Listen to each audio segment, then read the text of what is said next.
Hey everyone, we are back with another agent interview to dig into real life insurance telesales businesses from successful agents and just get insights on their business because every business is different. Everybody has a different path. And we're going to get some inside information on what it takes to be a successful telesales agent and run a successful life insurance telesales business and what the numbers actually look like. So today we're going to hear from an agent who consistently places over $325,000 annually. And I'm talking policies in force with a successful first payment, not sold, policies in force. 325. She hasn't gone under that in the past few years since she's been with us. So let's bring her on. All right, Jennifer, how's it going? Yeah. All right. So start us off here. Like, we all know you at Digital VGA, but for those agents who don't know you, tell us about yourself. Where are you from? Like, where are you right now? And what were you doing before Digital VGA? So, I'm from Jersey. I thought the accent would give it away. Where should I start? So I got a degree in paralegal studies. You know, I worked for a law firm for about 2 years prior to me starting a family. I come from humble beginnings, Jeff. You know, my mom was a single mom. She raised 6 kids. So, you know, we knew what the hustle was about early on. And I got married young. I was married by 20. And we started from the ground up. Like I always tell people, like our dining room table was basically a hard shell suitcase. That's what we use as a dining room table. So we started, you know, from the ground up. We had our kids. And then I was a stay-at-home mom for a good, I'm going to say 10 years or so. You know, I had no help and I wanted to make sure that I took care of the kids. And that's just the most rewarding job ever. You know, I got to be class mom and go on trips and, you know, be a part of the PTA. So once the kids were situated and they were in school full time, then it was like really time for me to kind of find my career path. And I wasn't sure what that was going to be. I thought I would go back into like working for a law firm, but then I thought about the summertime, you know, the kids are off, then what do I do? So I decided to substitute teach because, you know, I went to work when they were at school, came back same time, and I had summers off. So that's what I did for a few years. And then obviously I wanted to grow. So I figured, all right, I'll probably get into real estate because my sister at the time was in real estate sales. So I got my real estate license. I did that for a little bit and I could have been successful in it. It's just, again, my kids were younger, you know, buyers wanted to be out late at night and I didn't have anybody to leave my kids with. So I put my license on referral. And again, I just kind of did the substitute teaching thing. I was getting paid about $80 a day. And I was doing that 5 days a week. And how did I get into the insurance? It was definitely by coincidence. I got into the vacation business and I was trying to promote that. So I find this broker on Facebook and I'm just trying to sell this guy like, come on, it could be a business incentive. You could take your top agents there. It's a really great place. It's this, that. He's like, okay, just send me an email and I'll take a look at it. This was probably around maybe 2018. So I sent him an email with all the details and everything. And he just didn't even respond. Like I didn't hear back from him. And then about a month later, now at this point, like I'm still, you know, a substitute and I'm losing the game at selling this vacation thing. So it's not getting anywhere. It's not profitable at all. And I invested money in that. It was just not profitable. Then he reaches out to me about, I'm going to say a month later, and he sends me a message on Facebook Messenger. He's like, how would you like to make $10,000 a month? And I'm like, yeah, of course. But I mean, it's almost like a pipe dream. Like, is that real? Like, you know, everybody's going to try to say stuff like that and soup you up. But I was willing to learn, you know? So I said, okay, what do I have to do? He's like, go to school, get your insurance license, and then I'll teach you what it takes. I'm like, okay, cool. So I got my license. And then he said, okay, the only thing that this broker gave me, and I'll leave him unnamed, is he gave me an email, like he pretty much print out a brochure and an application for American Amicable and a bunch of like phone book leads and said, just go door knock. And I did that because what people don't understand is, okay, what people would ask, why would you do that? Like, these are not even vetted. They're just people in that age bracket. The reason why I did it is because in the real estate world, for the short period of time that I was in it, I made one sale and got out. But it was normal to door knock. It was normal to cold call. So it wasn't like this foreign thing, like, what am I doing here? So I had no training at all. I started door knocking, right? Like, I took a few days off of substitute teaching. I was door knocking, third or fourth door. The lady answered the phone. I sell her a small policy. I think it was like a $21 a month premium. So I take the application and a blank check, and I fax it over to American Amicable.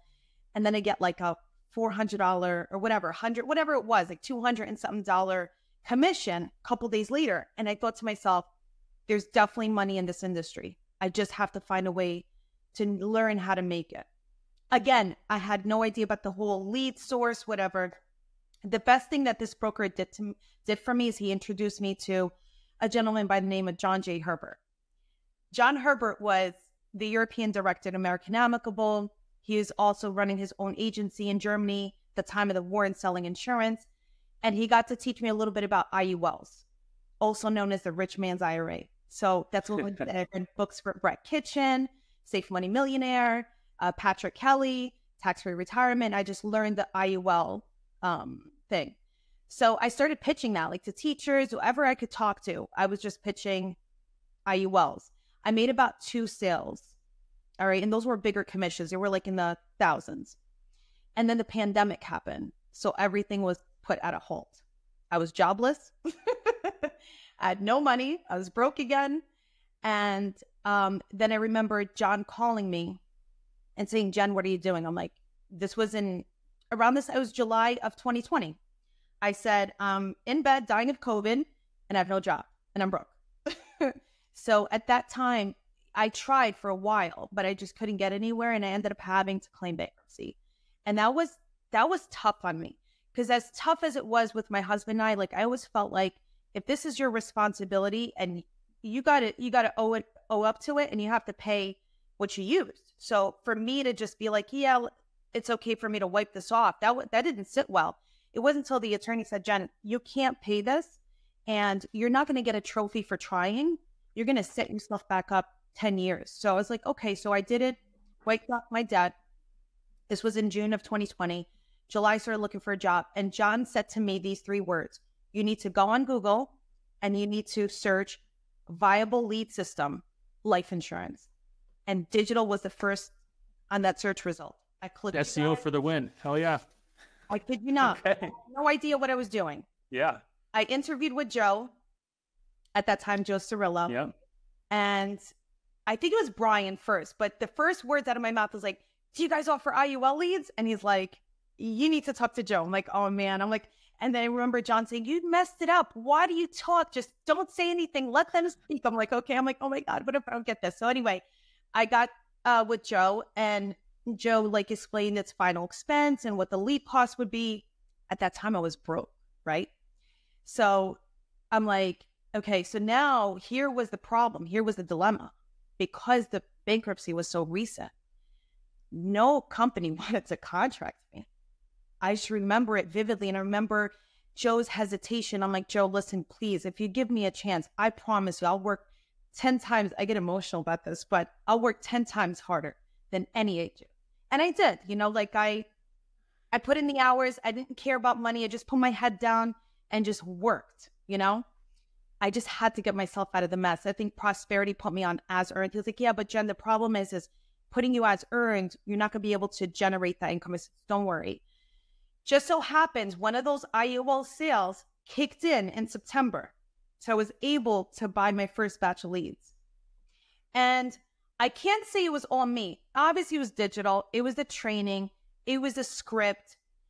John Herbert also, who's had immense experience in the insurance industry, said to me, you have to learn the script. Don't make it in your own in the beginning. You got to learn what to say, when to say, and how to say it. Learn it word for word, and then make it your own. And that's what I did. And I did not look at my bank account for the first couple months at all. Like when you guys announced me in December of 2020 that I'm top agent, I'm like, oh, really? I'm like, I think it's time to look into my bank account because I wasn't even looking at that. I wasn't looking at the money. I just wanted to be good at something, all my life. It's like, and so you hear stories and you're like, this person's story, like, oh, went from rags to riches. I'm like, that's not going to be me. That is just not going to be me. And just for folks watching, I had this prop for a reason. This was my first 3 years in the business. A seat table, a cracked screen laptop, and this chair. That was set in my bedroom. And that's what I used for the first 3 years. So for people that are like, oh, I don't have the right setup. I don't have 6 screens. I don't have this. I don't have that. You're standing in your own way because I did it using this and I didn't think anything of it. I wasn't like, oh my God, like, what am I doing? I didn't think anything of it. I just used what I had. This legal pad is what I used to write things on. This was on my lap. There was no space on that seat table. Only could you put a pen next to that laptop. That's what my setup was. And, like I said, I mean, the first couple months I wasn't focused on money or what I was bringing in, or, I was never a numbers girl. Like, let me look and see what my ROI is. It wasn't that. It was just learn the script, sell it. And I have to disagree with some agents that say that leads are not, you just know when it's not sellable. Yes. And on some occasions, yes, a lead is definitely a dead lead. But every time I didn't make a sale, I had to reevaluate myself. I should have not said that. I should have not went on a tangent. I should have just stuck to like the insurance conversation, not talked about the grandchildren. Because there was a saying that John said to me early on. He says, Jen, unsuccessful people look for pleasant experiences and successful people look for pleasant results. So you had to kind of stay on that, that path of making the sale. So I would just sit down after the phone call when I didn't make a sale and say, okay, or when I did make a sale, what were the trigger points? What did I say on this phone call that I didn't say on the previous one that allowed me to make the sale?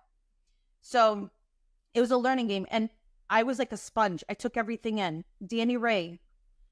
I increased my sales by probably 25% just from 3 words that Danny Ray used. Assume the sale. What do you mean, Danny? What do you mean assume the sale? When you're quoting, that's it. You got them to the quoting part. You're going to be like, okay, middle initial. Okay. And when do you want to start your first premium? You're just going to keep going with it. You're not going to hesitate because they sense hesitation. People sense hesitation. But I always say again, mission before commission. We're here to help people. The reason why I wasn't looking at my bank account, because it didn't matter to me at that moment. What mattered to me is to help people that really needed it. And, budget is everything. You can't upsell people on a fixed income. For me, again, maybe because of my humble beginnings, I understand people are $20 away from not being able to put food on the table. So if there's a company that's going to offer it to them cheaper, I'm going to go with it. Even if that means taking away from my commission a bit, but they're going to stay on the books more than, better off than somebody that's you just upselled. And now they're going to go with another agent that understands them. So it's a matter of like listening and taking control of the conversation too, not allowing the individual to take control of the conversation. Sorry, I know we went too long. No, Jennifer, you were on a roll there. I didn't want to stop you. So, I mean, let me just take a step back here. You went from bankruptcy, substitute teacher, and then your first year in digital BGA, and every year moving forward, it looks to me that you profit at least over 250 grand after lead costs, everything. Is that right? Correct. So bankrupt to 250 grand in your pocket every single year. And I think you shared with me earlier in the year, you just bought another vacation home. I did. I did. All right. My lifelong dream was to become a homeowner. I was an HGTV junkie. I just wanted to have a home that I could call mine. Like, that's just the American dream. So it was just 20 years. It's just like thinking that at this point, it's not going to happen. It's almost impossible.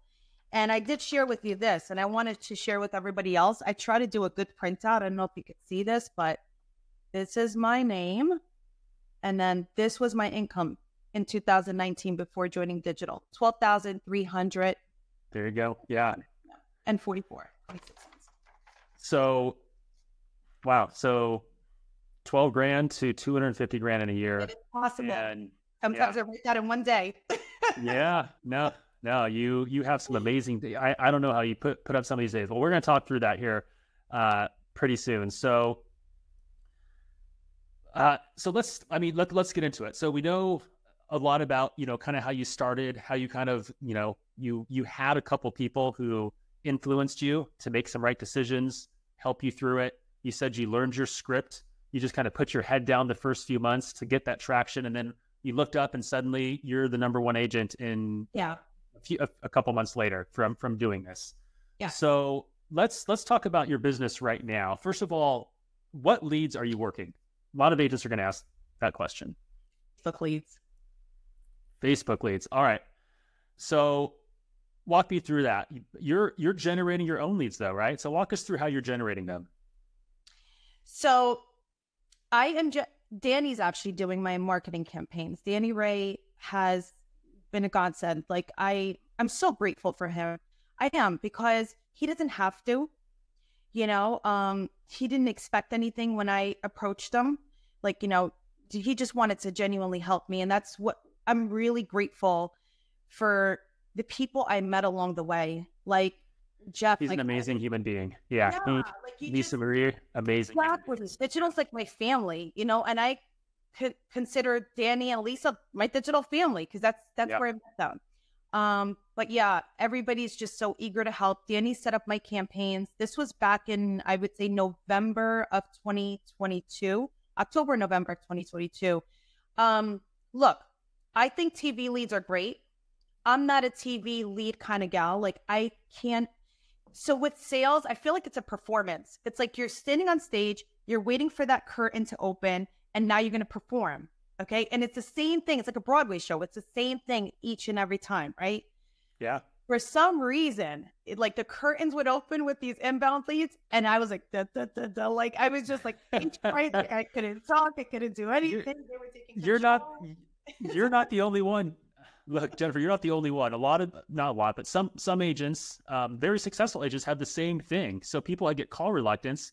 Yeah. And whereas some agents, they take inbound calls and they get that sort of, like they freeze, but they're amazing outbound, right? And so it's just your personality, and yeah. So the Facebook lead. So you have some help with D-Ray, and as far as managing the Facebook campaigns, but you're sending them to your own website, your own landing page, and that posts to the digital BGA CRM. Yeah. You work your leads from there, right? Exactly. I have the Ninja Quarter that comes through. Yep. So I have to say though, for new agents, like advice, I know you told me, like for new agents, stockpile as much cash. And I learned this from Nick West. Yeah. Stockpile I still drive. I know you guys are going to find this weird, and I will upgrade at some point. I drive a 2009 vehicle. I don't care. Yeah. The two things that I love about my car, it takes me from point A to point B with no issues, and it's paid for. I don't want any car payment right now. Yeah. I live in the same home that I was renting, except now I own it, right? Can I buy a bigger home? Yes. But to me, it's like every decision has to be an investment. So I'll spend 3 times my mortgage on Facebook marketing, right? Or on lead. But I'm very careful. Even when I took that step with St. Martin, I know you advised me sort of against it, like, Jen, just wait. But I said to myself, if I could save an X amount of dollars by the time I'm going to put this down payment, I'll do this. If I don't have that cash in my bank account, I'm not doing this. So I worked really hard. The only difference in my life now than it used to be prior to digital is that I'll like stay in fancier hotels. I'll eat better food, and that's once in a while. You're not in a hotel every day. So everything is like top notch. I flew my kids first class on Qatar Airways, something that we probably would have not been able to experience before. So that's the only changes. So it's like a once in a while splurge, and the mindset is so different. Like when I was broke, I was dying to save up every dollar I had to buy that designer bag, have like no desire for it. Like I could buy any designer bag I want. I don't want it. Everything now is an investment decision. It's about investing. I love that. And so when you talk about investing, you invest in your leads. What is your average cost per lead? Just average. It's about $9. $9. Okay. And that's sending somebody from Facebook to your landing page on your own website. So it's your own brand. You call from your own agency name, right? Because they're filling out that form on your website. Right. And yeah, so it's about $9 per lead. And I just want to make a comment here because you talk about, you have D-Ray that's doing your, helping you out with optimizing your Facebook campaigns, but there's courses out there. You guys can learn this stuff. And it's not that hard to pick up anymore. It used to be really hard. Now it's pretty simple for agents to go in there and do that. And and be able to do that. And I also want to make a comment here. You said $9 per lead, right? There's marketers out there that are generating leads on Facebook for $2 to $3 in volume, but the quality isn't that great, right? Consumers may think it's free, so you may need to weed through a lot of the kind of the low quality stuff out there. Right. But price per lead doesn't matter. What matters is your cost of acquisition, right? And so I'll tell you right now, I'm looking at your last 12 months. I pulled this data as well. You generated 6,074 leads, Jennifer. Okay. Which averages to about 500 leads per month. So around 125 a week or 25 a day. Averaged out over the last 12 months. Okay. You've written 521 applications from those leads. So you have an 8.6% closing rate. Yeah. 8.6% closing rate just over the past 12 months. So if you're paying $9 a lead, right? That's $105 acquisition cost. So for every sale that you make, you're paying $105 and your average premium is well over $1,000. Yeah. Well over $1,000. So, a lot of agents would say $9 for a Facebook lead, but they have to think about, this is branded to you and your agency. Yeah. It's, and it's going through your process and, and share with us. So somebody fills out a lead on your website after clicking on a Facebook ad. What happens next? So they fill out the form. What happens next for them? So they fill out the form. I believe it goes to Ninja Quoter, right? Wait. Yep. I think so. And then it comes through to the CRM. So that's the landing page. Wait. Okay. Right. So they see the instant. No, I know. So it goes to Ninja Quoter. Ninja Quoter, everybody, that's basically a quoting software. So they see rates. They see final expense rates. Gets posted to the CRM, and then your automations go through. And you have a pre-qualification form. I do. Memory serves me right. Yeah. Okay. Yes. So do you know how many of those, just ballpark, fill out that form? Like you get 10 leads, how many fill it out? Or 20 leads, how many fill that pre-qualification form, which is really long. Like you ask for medications, like it's almost like an application. How many fill that out? Hot questions. I would say about 20% fill it out. Really? Yeah, because it's an automation. So they get that risk assessment, and then I'll send them an email like, congratulations, your risk assessment has been approved. It's a manual thing when I send it to them. I'm shooting myself in the foot, but not really learning automations and technology. But even from the start, I learned as it went along. Like Mark Rudin will tell you this. I'm not embarrassed to say it. I was in digital for about 1.5 years. I was top agent of the year, and I didn't even know that the CRM could quote. And then Mark like, Glenn, you could quote from the CRM. I was like, because I think something happened with Best Plan Pro. I was like, oh my God, I'm freaking out. How am I going to do this? He's like, Jen, you could do that through the CRM. I'm like, what? I was like, okay, don't tell anybody that I didn't know how to quote. Like, I do not know, but I just learned as it went along. And I think that's another thing with agents is They try to just want to know, they want to know everything, the entire picture. Just pick up that phone, dial, pick up that phone, answer calls, learn from your mistakes, you know, do those things. Because if you're trying to learn everything, and sometimes things that you don't know are better than you knowing. And I'll give you an example. I was generating these Facebook leads, right? And I didn't know the difference between a quote request and an app request. I was treating every lead as it's a lead. It's a viable lead. The second that I knew that the app request means that there's a higher intent, I started to treat those leads differently. And that's not, I should have never done this. So I'm trying to I try to unlearn it, because they're both great leads. And sometimes I'll make a sale, I'll make 5 sales on a quote request and no sale on the app request. So trying to get to know everything is not always a solution. To clarify, so a Ninja quoter, if you fill out a form, which is just basic information, that's a quote request, but they see quotes and they can select a quote and then they put their address in there, and that becomes an app request, meaning they're requesting an application because they saw a rate, they liked it, and so it is a higher intent. But if you start treating it differently than your usual sales process, you tend to skip corners. You assuming it's a higher intent lead, it is from what you're telling me, led to less sales. So once you fix that, you treat them all the same, then that's a great tip, Jennifer. That's huge, because a lot of people, facing that app the app request, when I was leaving money on the table because I just treated the other ones differently. And sometimes don't try to figure out all the technicalities of something. Yeah. Even with Ninja Quoter, how does it get there? What did they see? What are they doing? It doesn't matter. Just sell. That's what's going to make you money, and time is money.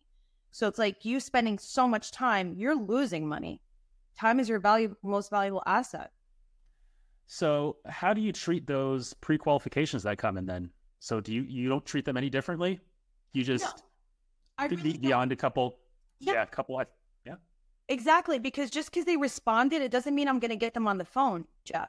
Right. I'm not at the point where I know some agents, I think Danny Ray, have this, they have the application already, just a drop-down menu, fill it out, and then, they get on a call and he submits the application. I think Anthony Martin has a system going. I'm not there yet. So a lot of the things I do are manual. I'm sure at some point, I'll be up with everybody else and, I'll get with the program, but I'm not there yet. So that's why I'm probably spending still immense amount of hours per day doing what I do. Okay. So how fast are you calling your leads? The speed to lead here, what would you say? I mean, talk to me about that. How fast are you calling your leads?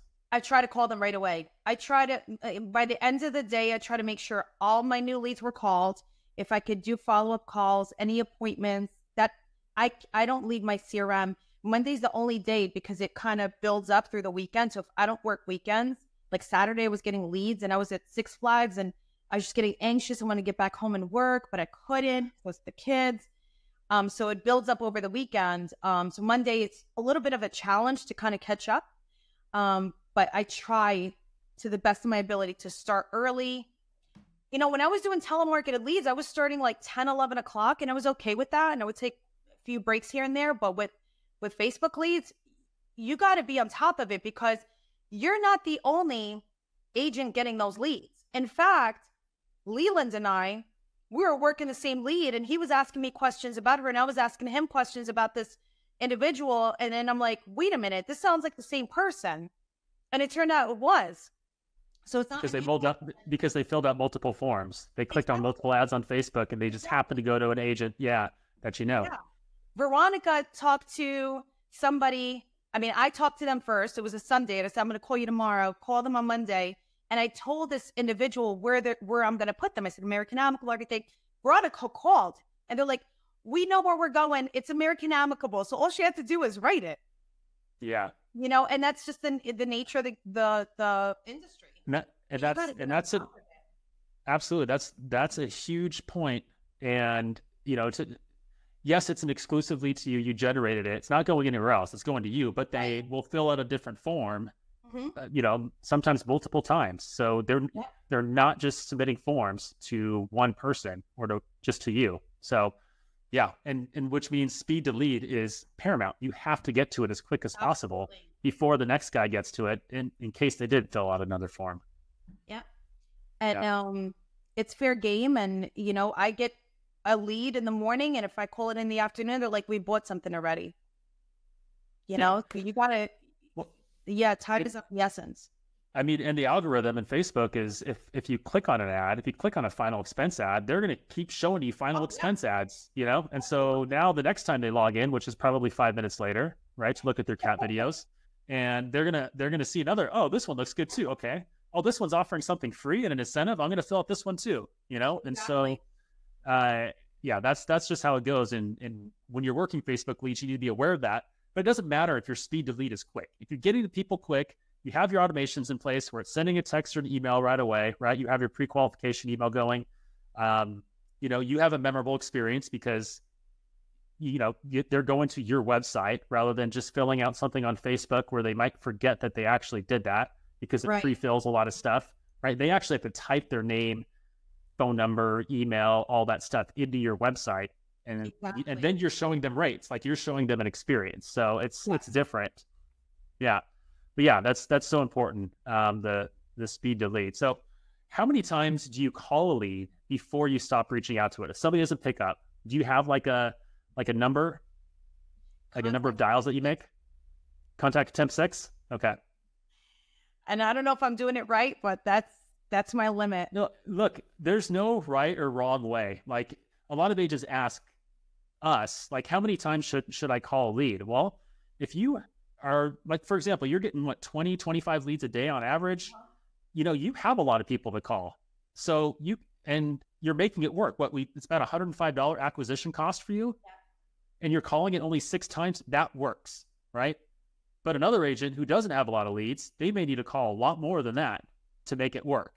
So it all depends on your own metrics and how good you are. If you're a struggling agent, then yeah, you should call it more than 6 times, right? Absolutely. If you find yourself, when calling it 6 times is completely fine. I talked to a call center last month who they have 180 people in their call center, and it's an insurance call center, and they only call their leads for the first 2 days. Wow. Yeah, and then they're done. And they call it, I think, 5 or 6 times the first 2 days, depending on when the lead came in. But then they're done. And speed to lead is so important. And yes, they knew they're missing out on sales past that, but it didn't matter because the effort that their team is putting in, they want on the new leads, it's more profitable for them. And those are the things you figure out as you get deeper into this business. You figured out contact attempt 6. That's what you're comfortable with. You're fine with the profits where they are. And you'd rather focus on the newer leads, right? To reach out to them. Even though before, I loved how disciplined I was. Like a lead to me, the lead wasn't a name. It was like, I just spent $13. I'm going to milk it for what it is. So I did work harder on them.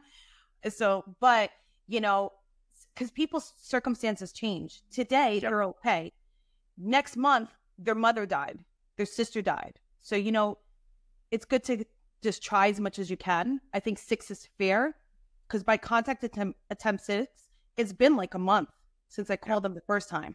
It's been a month and circumstances change. When you close out the file, they get that email, they get that phone call, they get the text message. So I've had people call me and say, I'm sorry, we missed your call. I was busy, was traveling. I've had that with leads.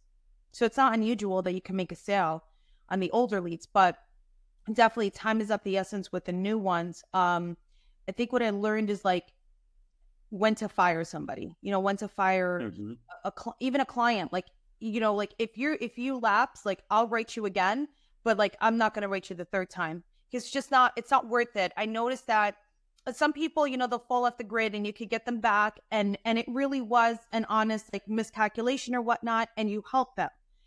But what I noticed that on the second lapse, if you try to rate that same person, that person's going to lapse again. So you got to kind of balance that out and just know when to pull the plug on somebody because it's a waste of time.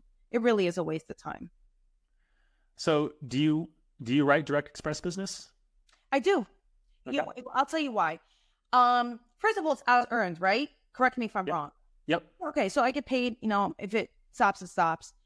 Second, I've gotten amazing referrals off of that. I know one in Massachusetts. He's a Direct Express. I don't know what his situation is because he's just a Direct Express, but he referred his sister, and I wrote big policies like foresters, like the large whole life policies. I wrote his nephews. So I don't turn it down.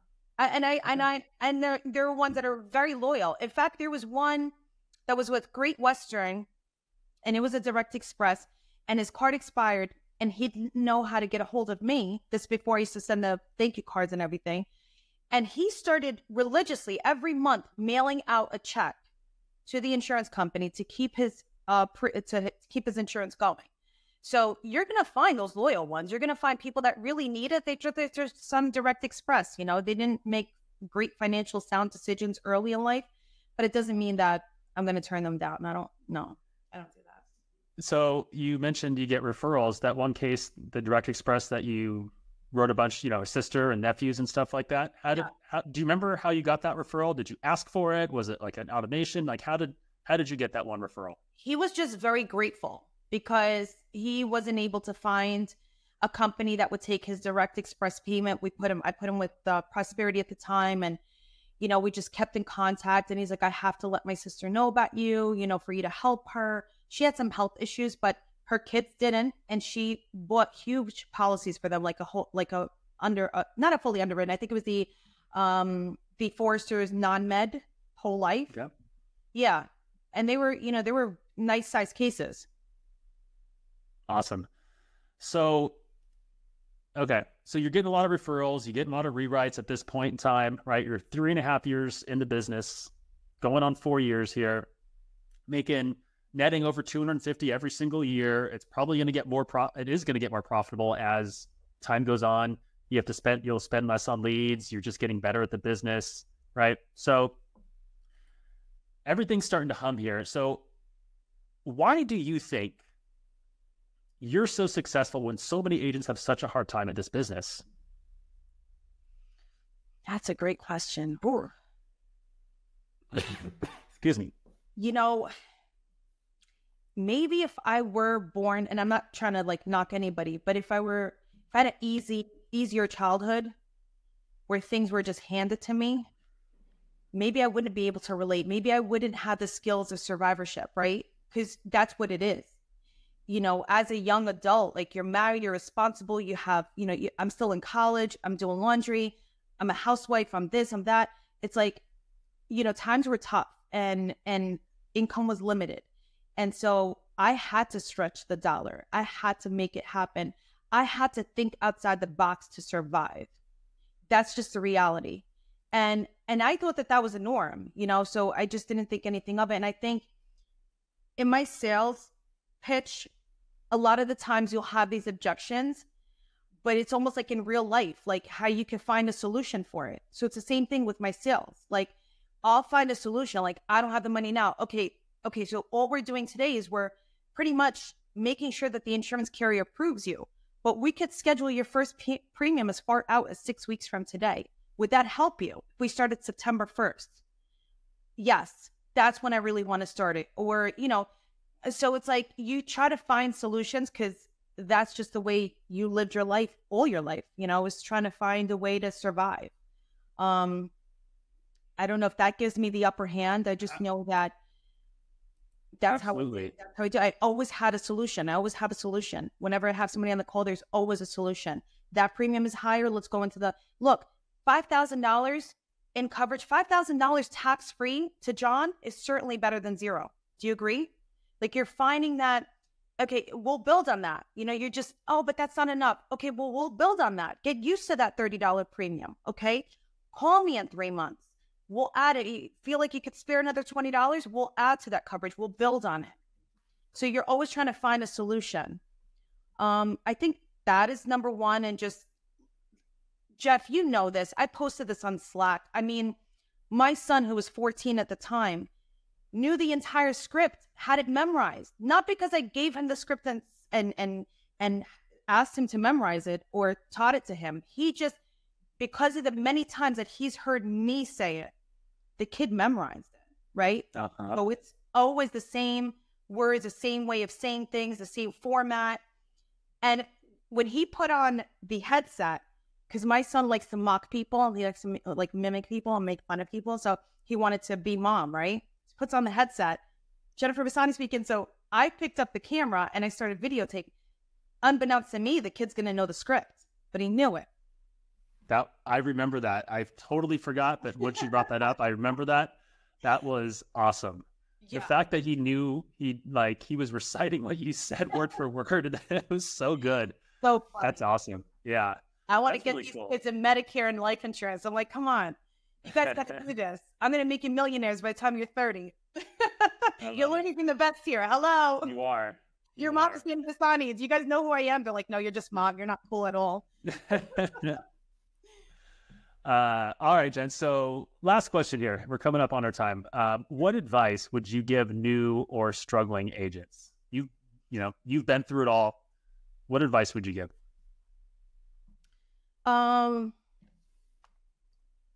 Trust the process. You're not spending, you're not wasting money, you're investing in yourself. Any business you're going to start, whether it's a brick and mortar or the insurance business, there's money that's going to be spent in order to see a return. Keep your head down, put the hours in, work as many hours as you can, stockpile cash. Do not live beyond your means. Do not spend your commission checks. Treat those commissions as if you're going to return that money back. Treat it as such, even though you're not. But that's the mindset that you want to go into, especially in the beginning. Do not live different than what you were living like prior to getting into the industry. Just stay disciplined until you get yourself out of that rut. Love it. Yeah, you can tell you have that grit behind you.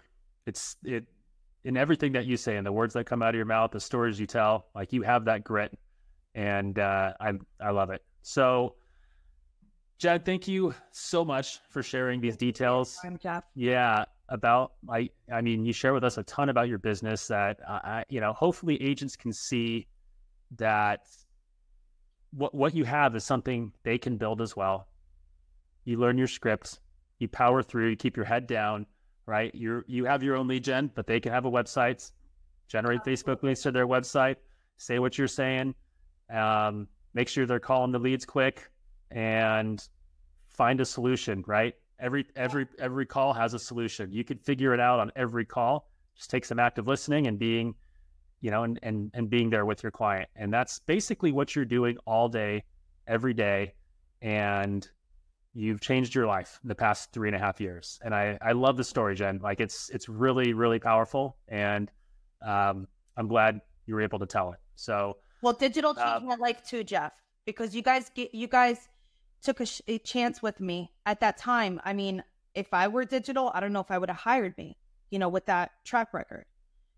So I'm grateful for you guys a lot. Well, it was serendipitous. It was good for both of us. And we appreciate you, Jennifer. And I'll see you at the mastermind in October. Sounds good. Looking forward to it.